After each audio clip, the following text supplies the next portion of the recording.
la lutte pour le pouvoir communiste en Chine arrive à son paroxysme. Alors qu'une réunion majeure du Parti communiste ce mois-ci déterminera l'avenir de la Chine.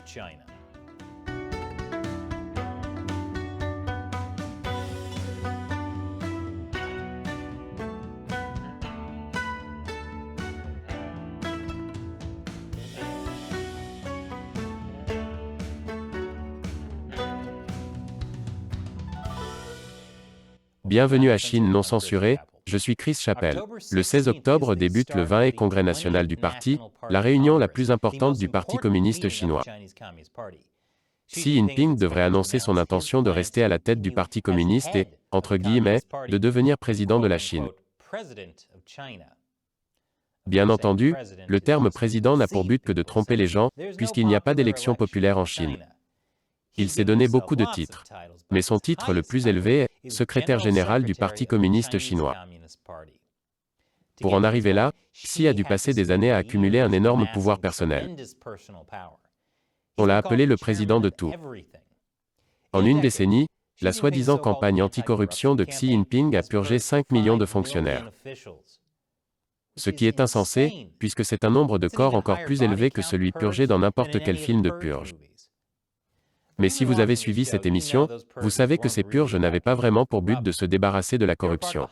Elles faisaient partie d'une lutte de pouvoir de haut niveau au sein du Parti communiste chinois. Parce qu'aussi fort que Xi se soit battu, ses ennemis se sont également battus. Il s'agit d'une lutte de pouvoir à la vie et à la mort, entre Xi Jinping et une faction politique liée à l'ancien dirigeant chinois Jiang Zemin. C'est comme un feuilleton, vraiment. C'est pourquoi je l'ai couvert dans ce que j'appelle le feuilleton communiste préféré du peuple, hostilité générale. D'ailleurs, pour célébrer le prochain congrès du parti, nous vous proposons, pour une durée limitée, ce fantastique t-shirt hostilité générale. Vous pouvez l'obtenir sur chinauncensored.tv/merchandise. Et montrez votre amour pour le feuilleton communiste préféré du peuple. Achetez le vôtre aujourd'hui, ou soyez purgé. Le lien est ci-dessous. Aujourd'hui, pour vous préparer au congrès du parti, c'est l'heure de l'épisode récapitulatif de l'hostilité générale. Voyez ça comme un de ces clips qui se déroulent avant le final de la saison. Restez donc à l'écoute car je vais retracer toute l'histoire de la lutte pour le pouvoir entre Xi Jinping et Jiang Zemin, juste après cette courte pause publicitaire. Bienvenue à nouveau. À moins que vous n'ayez pas vu de publicité, alors ceci a probablement été démonétisé. C'est maintenant l'heure d'hostilité générale, un récapitulatif. Précédemment, dans Hostilité générale, une lutte de pouvoir à la vie et à la mort fait rage entre l'actuel leader chinois Xi Jinping et l'ancien leader Jiang Zemin. Mais pour la comprendre, nous devons remonter dans le temps jusqu'à Mao Tse-tung, le grand timonier lui-même. Le président Mao. L'homme qui a pratiquement écrit le livre sur l'art de la lutte pour le pouvoir. C'est comme ça que Mao a pris le contrôle du PCC en premier lieu. Ça plut beaucoup de purges. Mao a plongé la Chine dans une ère de chaos avec des mouvements politiques de masse, de la violence, et la destruction complète de l'économie chinoise. Mais ensuite, Mao est mort. Ce qui ne pouvait signifier qu'une chose, une autre lutte pour le pouvoir. Qui est arrivé en tête? La personne que personne n'attendait, Deng Xiaoping. Dans un véritable revirement d'hostilité générale, Deng est revenu d'entre les morts pour dominer le PCC. Bon, d'accord, il est revenu après avoir été purgé par Mao, 2 fois, ce qui est sans doute plus difficile que de revenir d'entre les morts. Deng a commencé une série de réformes économiques dans les années 80, appelées le mouvement de réforme et d'ouverture. En gros, cela signifiait que le Parti communiste avait tellement détruit l'économie, qu'il devait se retirer un peu et permettre aux gens de gagner de l'argent à nouveau, ou risquer l'anéantissement total. Comme l'Union soviétique. Et comme petit bonus, tout l'argent est allé aux officiels communistes ou à leurs familles. C'était un peu comme nourrir les affamés en mangeant au-dessus d'eux et en leur laissant les miettes. Il y a donc eu des réformes économiques, mais qu'en est-il des réformes politiques?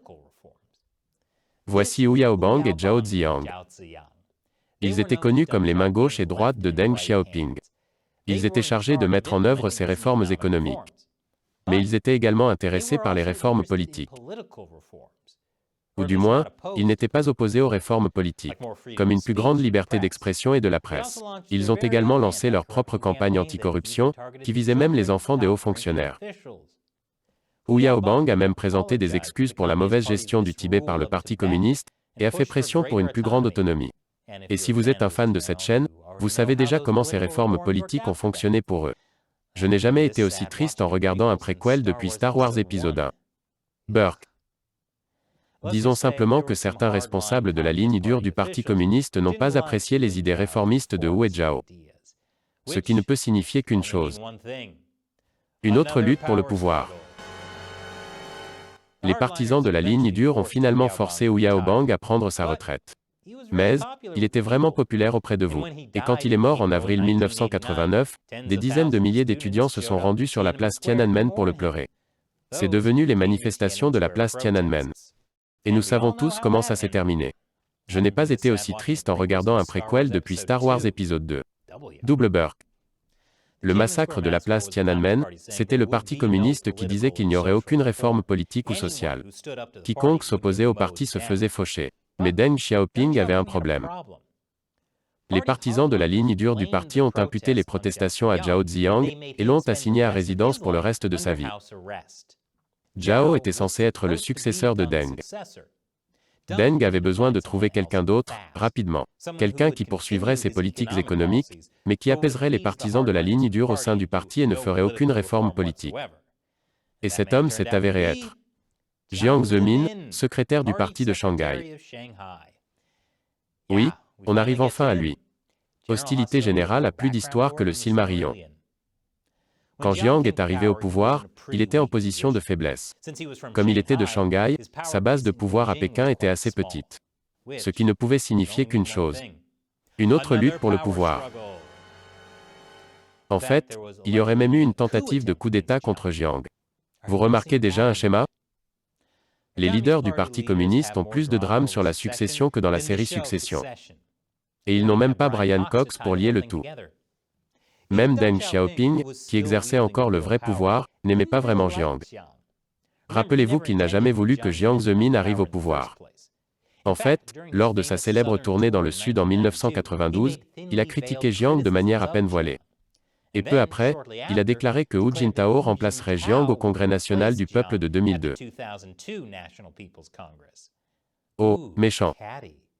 Oubliez la succession, ça ressemble plus aux Real Housewives de Beijing.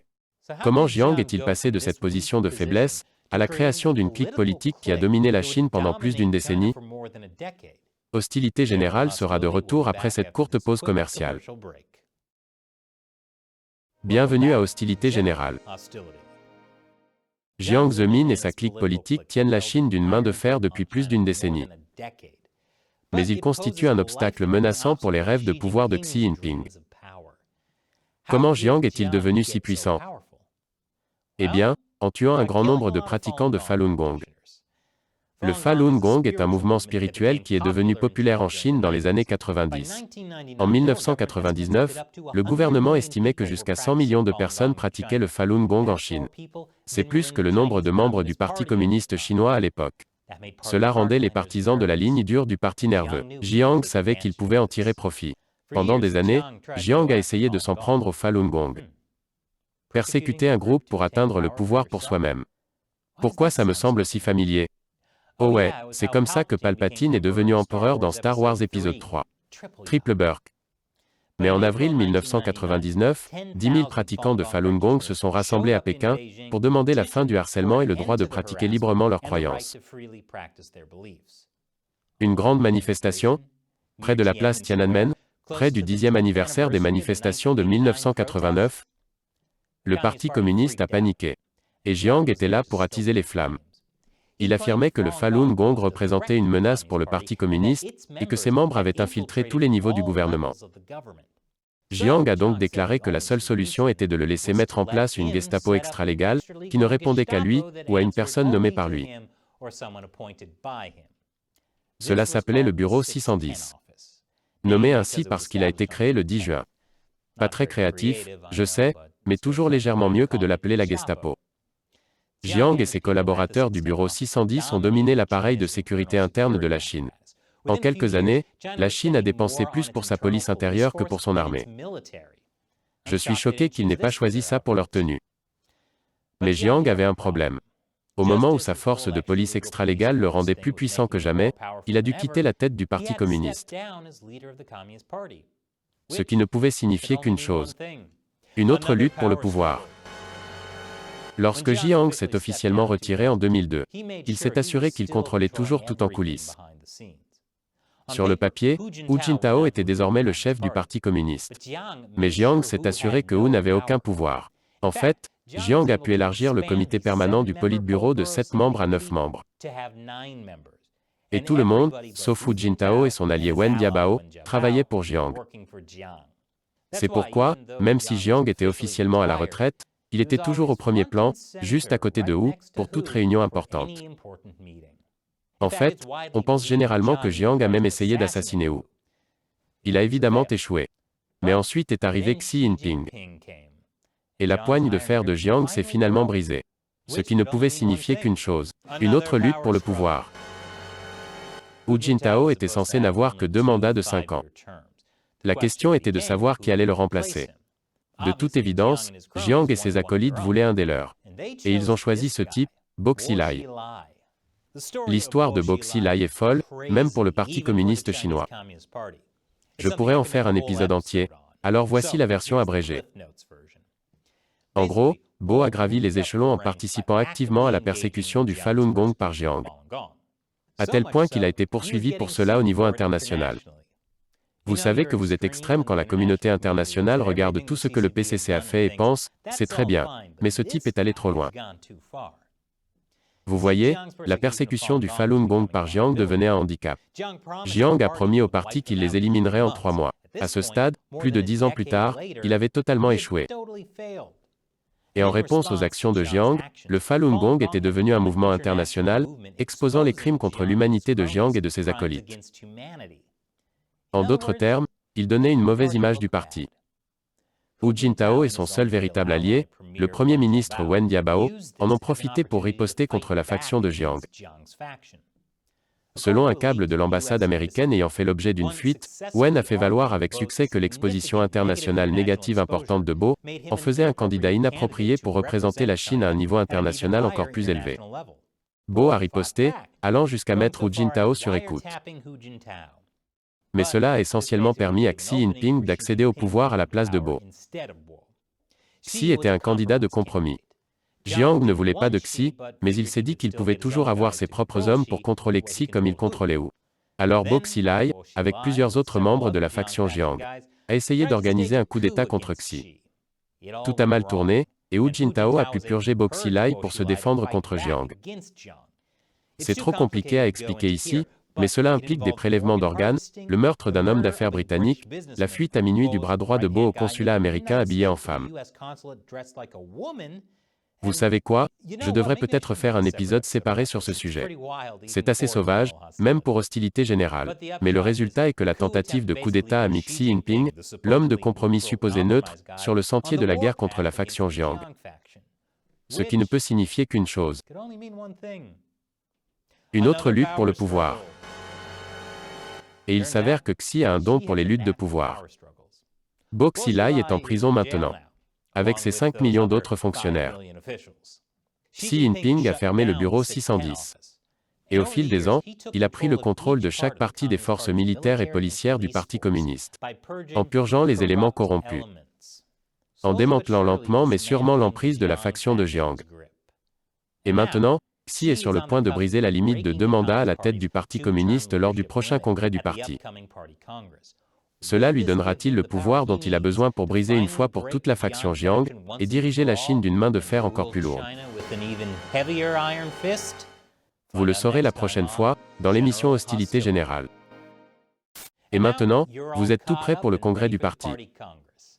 Il est prévu pour le 16 octobre. Alors asseyez-vous, prenez du popcorn, portez votre t-shirt Hostilité Générale et profitez du spectacle. Et comme je l'ai dit, Chine non censurée ne serait pas possible sans le soutien de téléspectateurs comme vous.